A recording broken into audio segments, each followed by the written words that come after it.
Você vai assistir Simplesmente. Oferecimento Cofrio, sabor a toda prova. Celita, alimentos saudáveis, saborosos e confiáveis. Reflete, móveis e decoração. E estamos aqui com Simplesmente com Heloísa Xavier mais uma vez para trazer para vocês uma informação precisa.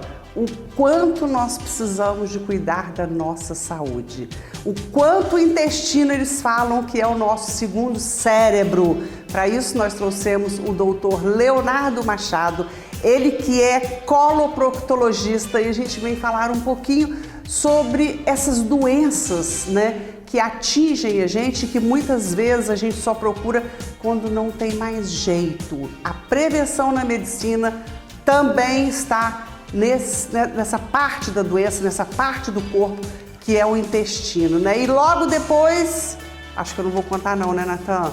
Logo depois tem surpresa para vocês no terceiro bloco, então não saiam daí, porque o Simplesmente com Heloísa Xavier já está no ar.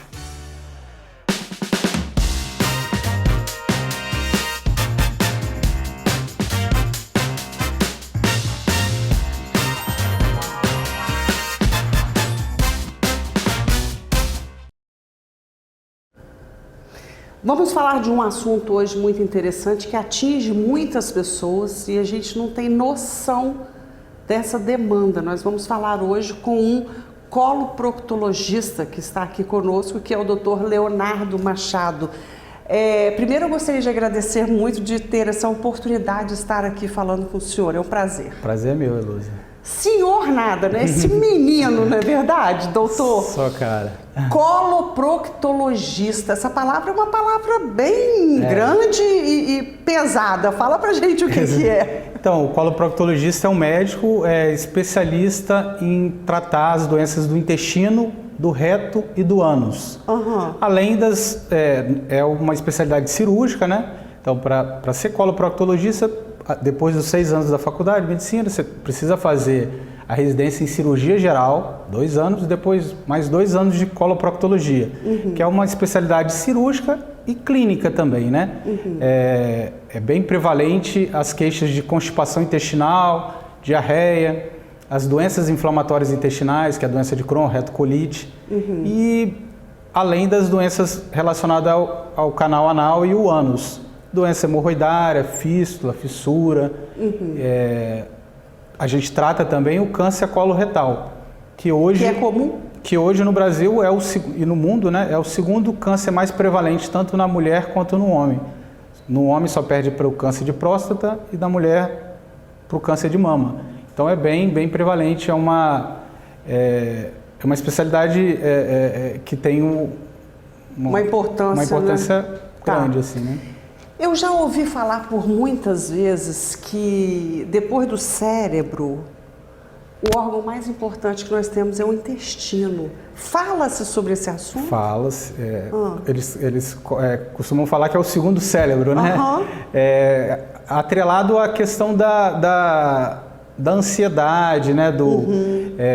As pessoas que conseguem, né, ter uma evacuação, um hábito intestinal mais frequente, é normal a gente evacuar até 3 vezes no dia ou até 3 vezes na semana, mas a gente conhece, né? Eu trato pessoas que ficam mais de semanas sem conseguir evacuar e você percebe isso no humor da pessoa, né? São pessoas que ficam mais irritadiças. Então realmente a ansiedade influencia diretamente.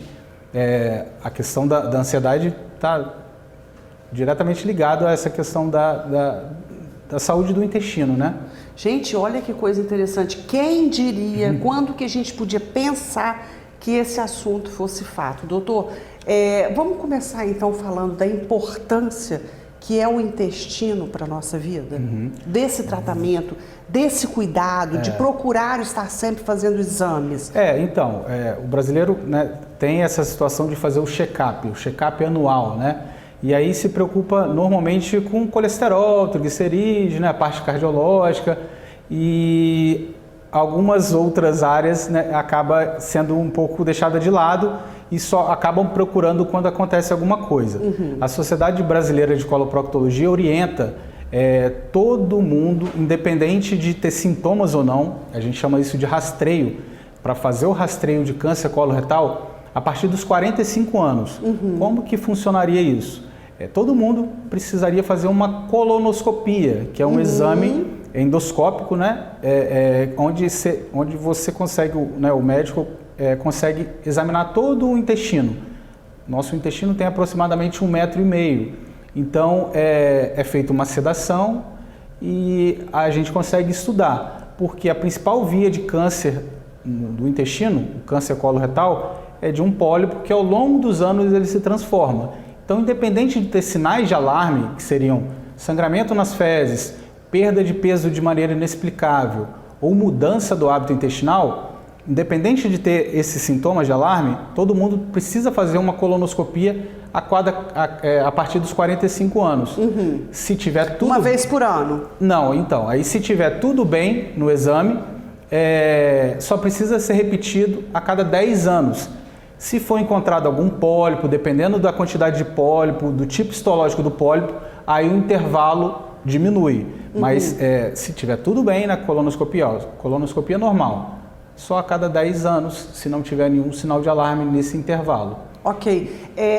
A medicina vem falando muito em prevenção, né? Quando a gente fala prevenção dessa área que o senhor cuida, a gente fala de prevenção alimentar, a gente fala de que prevenção é essa? Então, os principais fatores de risco para o câncer no intestino, né, para o câncer coloretal, o sedentarismo, né, então atrelado à obesidade, e a alimentação influencia bastante, principalmente os alimentos industrializados, com estabilizantes, condimentos, né,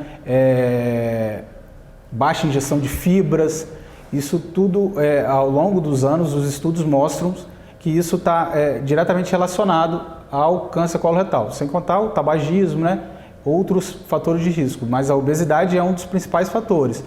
Então, seria como prevenção a prática de atividade física regular, né, manter um peso adequado e alimentação saudável, evitando os alimentos altamente processados, né. Isso seria o caminho da prevenção para o câncer coloretal. Porque a gente fala muito em prevenção hoje, né? Em todos os sentidos. Agora, uma pergunta que eu acho muito interessante, a gente sempre pensa em idade, né? As coisas vão acontecer com o tempo, com a idade. Mas esse problema no intestino, ele acontece com crianças? Ele acontece com jovens? Quem são as pessoas mais acometidas? Então, pode acometer qualquer faixa etária. O câncer coloretal é uma faixa etária um pouco mais de pacientes mais idosos, mas hoje em dia tem se visto cada vez mais, né, por conta dessa questão alimentar, mas existem outros problemas que acontecem na criança, por exemplo, problema no desfraldamento, e aí uma criança que pode evoluir com incontinência fecal, com constipação intestinal, as doenças inflamatórias intestinais, né, que é a retocolite ulcerativa e a doença de Crohn, é bem prevalente em adultos jovens, né? Essa doença de Crohn, ela acontece como, doutor? Então, é uma doença que não... A etiologia dela... Explica então no próximo bloco. Você viu que já pediram ali pra gente ir pro intervalo, né? Então já nós estamos de volta. E essa doença do Crohn eu acho muito interessante falar, porque muitas pessoas são acometidas e não têm noção. Então não saia daí, porque já nós estaremos de volta.